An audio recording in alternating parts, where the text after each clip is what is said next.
En esta presentación revisaremos las principales herramientas y técnicas de planeación.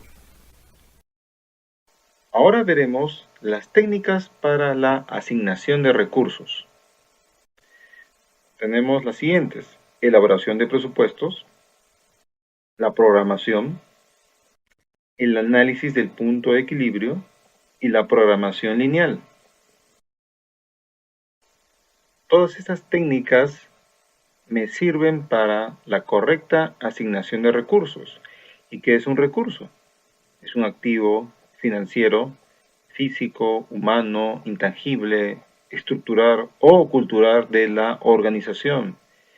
Y el gerente debe contar con estos recursos para alcanzar las metas que se ha fijado en la organización.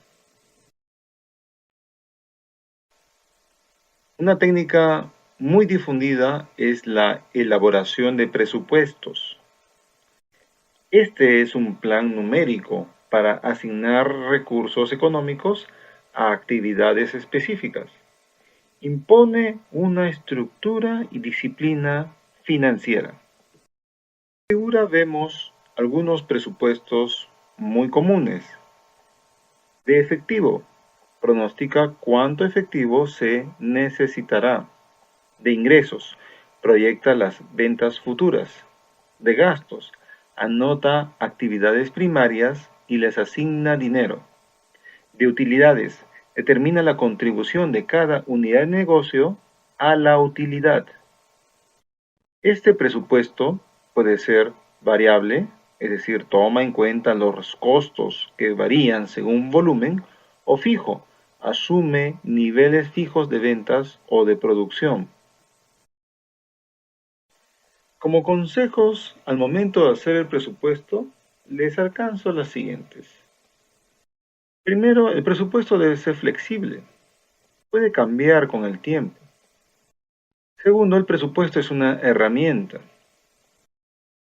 Las metas de la empresa deben impulsar el presupuesto, no al revés. El presupuesto debe ser coordinado a todo nivel, de preferencia usar un software.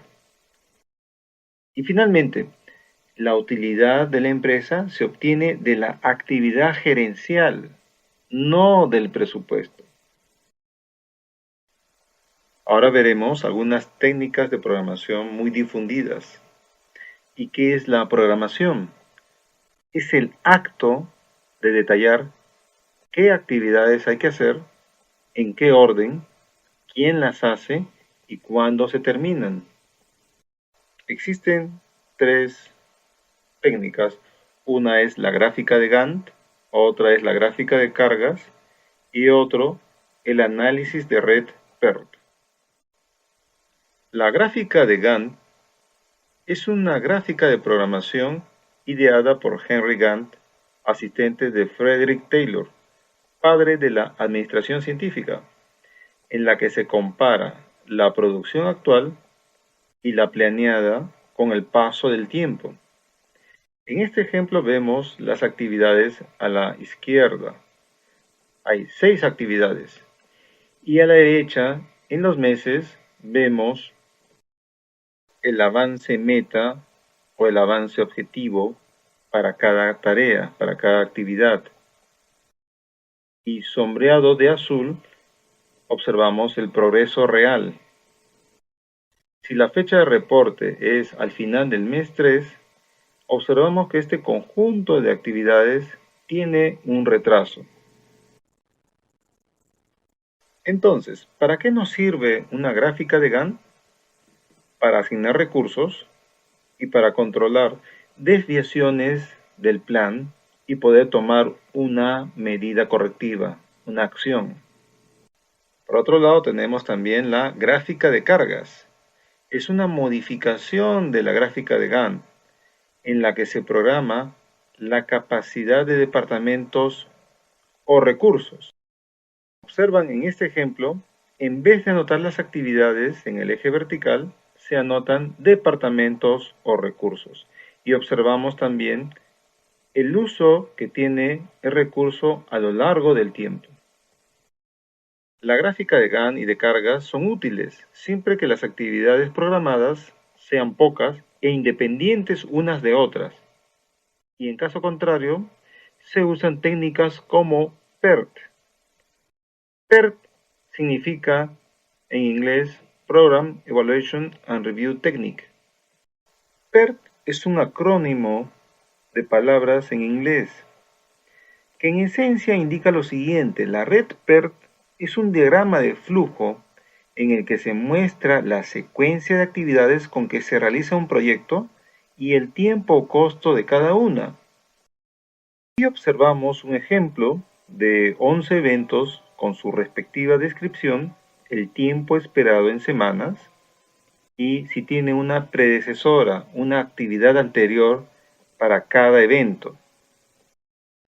Si graficamos esta información, obtendremos lo siguiente. En este diagrama, los círculos representan el suceso o evento. Es el punto final que representa el término de una actividad.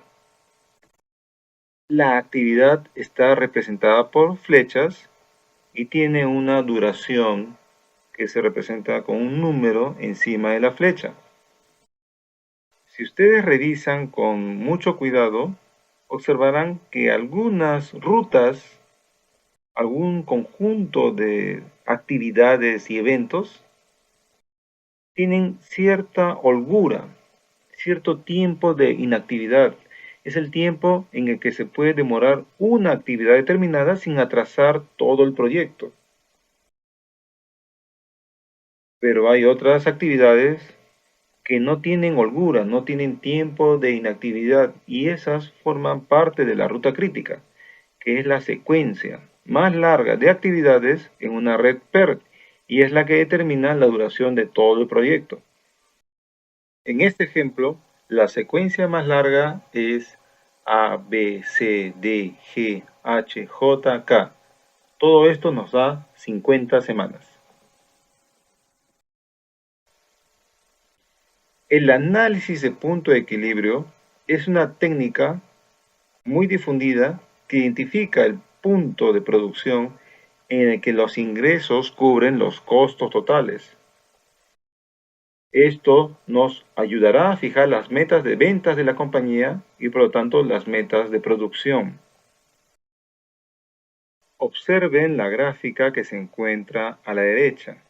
En el eje horizontal tienen la producción y en el eje vertical el ingreso o costo medido en una moneda, por ejemplo, dólares. Debajo de un cierto nivel de producción hay pérdida. Nuestros costos superan nuestros ingresos.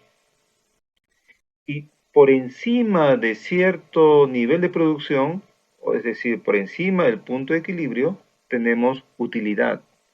Nuestros ingresos superan a nuestros costos. La fórmula para hallar la cantidad de producción del punto de equilibrio es la siguiente. El punto de equilibrio es igual al costo fijo total entre el precio unitario menos el costo variable unitario. La programación lineal es una técnica matemática para resolver problemas de distribución de recursos. Veamos un ejemplo. En este caso tenemos una línea de producción con dos departamentos, de manufactura y de ensamble. Asimismo, una cierta cantidad de horas requeridas por cada unidad, de bolsas de PVT y de velas con esencia. Y también tenemos la capacidad mensual de producción en horas en cada departamento. Establecemos las desigualdades o inecuaciones que nos permiten hallar la solución. Esto, por supuesto, de acuerdo a ciertas consideraciones que son parte de la técnica de programación lineal. Definimos que las variables aquí son P para bolsas de PVT y S para la cantidad de velas. Estas desigualdades las vamos a graficar. Y en la gráfica obtenemos una región factible de posibles soluciones para estas desigualdades. La solución, siguiendo la técnica de programación lineal, estará en una de las esquinas de la región sombreada. El punto óptimo en este caso es el punto C, con 300 bolsas de pebete.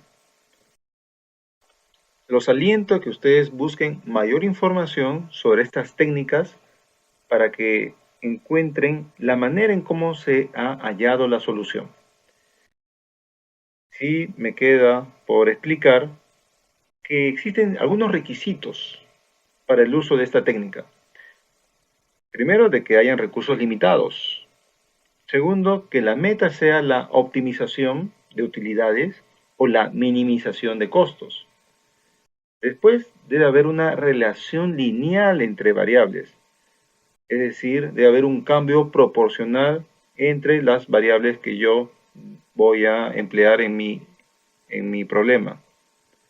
Los casos típicos son la asignación de rutas de transporte, la distribución de gastos, la asignación de personas, horas hombre entre proyectos, la asignación de materia prima, etc.